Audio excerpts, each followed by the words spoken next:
और लाइक का बटन दबा दीजिए। क्या आप जानते हैं कि भारत को सोने की चिड़िया बनाने वाला असली राजा कौन था? Any guess? कौन था वो राजा जिसके राजगद्दी पर बैठने के बाद उनके श्रीमुख से देववाणी ही निकलती थी और देववाणी से न्याय होता था? कौन था वो राजा? अभी तक कुछ याद आया, कुछ पता है, नाम सुना है, या अकबर बिरबल की खिचड़ी में ही रह गए? जिसके राज्य में अधर्म का संपूर्ण नाश हो गया था, कौन था वो राजा? महाराज विक्रमादित्य। बड़े ही दुख की बात है कि महाराज विक्रमादित्य के बारे में देश के लगभग शून्य बराबर ज्ञान है। नहीं पता ना? जिन्होंने भारत को सोने की चिड़िया बनाया था और स्वर्णिम काल लेकर आए थे। दोस्तों, उज्जैन के राजा थे गंधर्व सेन, जिनके 3 संतानें थी। नाम नहीं पता होगा। सबसे बड़ी लड़की थी मैनावती, उससे छोटा लड़का था जिसका नाम था भृतहरि, और सबसे छोटा वीर विक्रमादित्य। नहीं पता होगा। विक्रम की माता का नाम क्या था? सौम्य दर्शन, जिन्हें वीरमती और मदन रेखा भी कहते थे। बहन मैनावती की शादी थारा नगरी के राजा पदम सेन के साथ कर दी, जिनके एक लड़का हुआ जिनका नाम था गोपी चंद। आगे चलकर गोपी चंद ने श्री ज्वालेंद्र नाथ जी से योग दीक्षा ले ली और तपस्या करने जंगलों में चले गए। फिर मैनावती ने भी श्री गुरु गोरक्षनाथ जी से योग दीक्षा ली थी। अब कुछ सिमिलर आ रहा होगा। आइए, इतनी जल्दीबाजी क्या है, ध्यान से सुनते जाइए। शेयर का बटन दबा दीजिएगा। दोस्तों, विक्रमादित्य उज्जैन के राजा थे जो अपने ज्ञान, वीरता और उदारशीलता के लिए प्रसिद्ध थे। उन्होंने पूरे एशिया पर अपना शासन व्यवस्थित किया था। अरब पर इनके शासन का प्रमाण सायर-उल-ओकुल ग्रंथ के पृष्ठ संख्या 315 से मिलता है।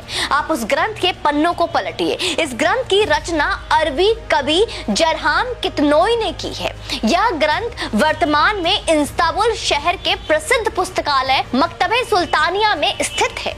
सम्राट विक्रमादित्य ने शकों को पराजित किया था। उनके पराक्रम को देखकर ही उन्हें महान सम्राट कहा गया और उनके नाम की उपाधि कुल 14 भारतीय राजाओं को दी गई। उपाधि समझते हैं आप?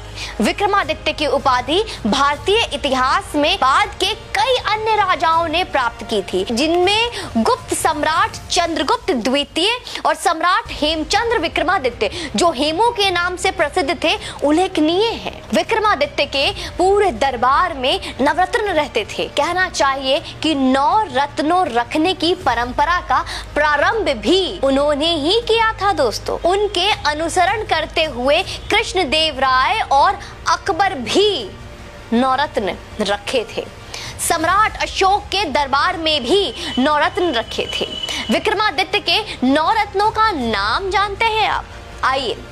नंबर 1 धन्वंतरी, नंबर 2 छिपाका, नंबर 3 अमर सिन्हा, नंबर 4 शंकु, 5 बेताल भट्ट, 6 घट कारपारा, 7 कालिदासा, 8 वारामिहिर और 9 वरुचि।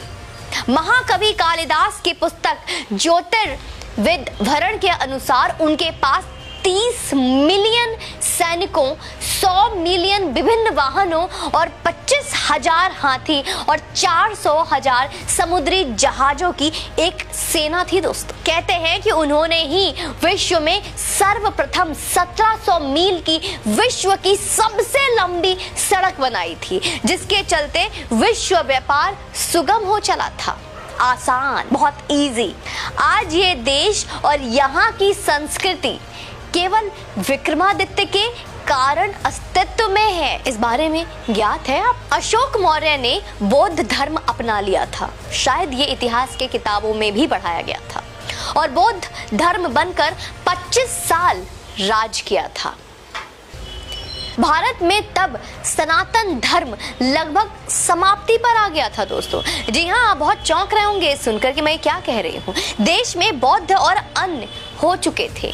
रामायण और महाभारत जैसे ग्रंथ खो गए थे, बिल्कुल खोने से लग गए थे। महाराज विक्रम ने ही पुनः उनकी खोज करवाकर उसे स्थापित किया। विष्णु और शिव जी के मंदिर बनवाए और सनातन धर्म की फिर से संरक्षण किया, बचाया। विक्रमादित्य के 9 रत्नों में से एक कालिदास ने अभिज्ञान शाकुंतलम लिखा। अभिज्ञान शाकुंतलम का नाम शायद कुछ सनातनियों ने पहले भी सुन रखा होगा, जिसमें भारत का इतिहास है। अन्यथा भारत का इतिहास कहा क्या मित्रों? हम भगवान कृष्ण राम को ही खो चुके थे। हमारे ग्रंथ ही भारत में खोने के कगार पर आ गए थे। बहुत चौंकाने वाली बात बता रही हूं मैं आपको। उस समय उज्जैन के राजा भृतहरि ने राज छोड़कर श्री गुरु गोरक्षनाथ जी के योग की दीक्षा ले ली और तपस्या करने जंगलों में चले गए और अपना सारा राज अपने छोटे भाई विक्रमादित्य को सौंप दिया। वीर विक्रमादित्य भी श्री गुरु गोरक्षनाथ जी से गुरु दीक्षा लेकर राजपाट संभालने लगे। और आज उन्हीं के कारण, मैं फिर से बार बार दोहराऊंगी, आज उन्हीं के वजह से, उन्हीं के कारण सनातन धर्म बचा हुआ है। हमारी संस्कृति, हमारा धरोहर बची हुई है। Our heritage, our culture is still safe because of him. महाराज विक्रमादित्य ने केवल धर्म ही नहीं बचाया है, उन्होंने देश को आर्थिक तौर पर सोने की चिड़िया बनाई। उनके राज को ही भारत का स्वर्णिम राज कहा जाता है दोस्तों। विक्रमादित्य के काल में भारत का कपड़ा विदेशी व्यापारी सोने के वजन से खरीदते थे। एक वो वक्त था, भारत में इतना सोना आ गया था, इतना अधिक सोना था कि वो सोना नहीं, गोल्ड। सब लोग सो जाओ, गोल्ड। विक्रमादित्य काल में सोने के सिक्के चलते थे। आप गूगल इमेज कर विक्रमादित्य के सोने के सिक्के देख सकते हैं कि किस तरह के सोने के सिक्के उस वक्त होते थे, किस तरह के सोने के सिक्के पाए जाते थे उनके काल में। कैलेंडर जो विक्रम संवत लिखा जाता है वह भी विक्रमादित्य का स्थापित किया हुआ है। हमें उसे फिर से लाना है। आज जो भी ज्योतिष गणना है, जैसे हिंदी संवत, वार, तिथियां, राशि, नक्षत्र, गोचर आदि, उन्हीं की रचना है। वे बहुत ही पराक्रमी, बलशाली और इतना ही नहीं, बहुत ही बुद्धिमान राजा थे। कई बार तो देवता भी उनसे न्याय करवाने आते थे। आप इस बात से अंदाजा लगा सकते हैं, विक्रमादित्य के काल में हर नियम धर्म शास्त्र के हिसाब से बने होते थे। न्याय, राज सब धर्म शास्त्र के नियमों पर चलता था। आप इससे उनका छवि अपने मस्तिष्क में खुद निर्माण कर सकते हैं। विक्रमादित्य का काल प्रभु श्री राम के राज के बाद सर्वश्रेष्ठ माना गया है, जहां प्रजा धनी थे, जहां प्रजा खुश थे और धर्म पर चलने वाले थे। बड़े दुख की बात है कि भारत के सबसे महानतम राजा विक्रमादित्य के बारे में हमारे विद्यालयों में, स्कूलों में, कॉलेजों में कहीं कोई स्थान नहीं है। कोई उचित स्थान ही नहीं दिया गया उन्हें।